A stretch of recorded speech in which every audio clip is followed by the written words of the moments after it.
বিরাট, আরে রোহিত কখন আসলি? বস, তুই কিন্তু কাজটা ঠিক করলি না। আমি কি করলাম? আইপিএল শুরু হওয়ার আগে আমরা বললি আমাদের আইপিএল ট্রফির কোনো দরকার নাই, আমরা আইপিএল থেকে আগে ভাগে এলিমিনেট হয়ে যায় ওয়েস্ট ইন্ডিজে পৌঁছায় যাবো, ওখানে যায় ওয়ার্ল্ড কাপের প্রিপারেশন নেবো। আমাদের আইপিএল দরকার নেই, আমরা ওয়ার্ল্ড কাপ জিততে হবে আমাদের। আর আমরা এলিমিনেট হয়ে গেলাম, তোরা কোয়ালিফাই করে গেলি। আরে তুই ভুল ভাবতেছিস। দেখ আমরা লাগাতার কতগুলো ম্যাচ হারছিলাম, তোদের নিচে ছিলাম আমরা পয়েন্ট টেবিলে। আমি তো আশাই ছেড়েছিলাম 17 বছর থেকে পাই না, এবারও পাবো যে তাড়াতাড়ি এলিমিনেট হয়ে ওয়ার্ল্ড কাপের প্রিপারেশন নেবো যায়।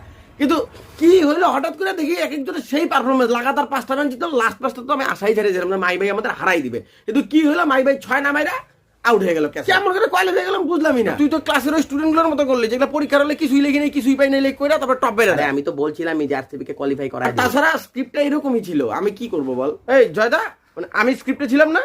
আরে কি উল্টা পাল্টা বলতেছিস? আরে রোহিত, মানে ওরকম ব্যাপার না, এটা এটা ওই স্ক্রিপ্ট না, এটা এটা হলো ওই শাহরুখ খানের একটা মুভি বানাইতেছি তো ওই স্ক্রিপ্ট আর কি। হ্যাঁ একটু করে, হ্যাঁ হ্যাঁ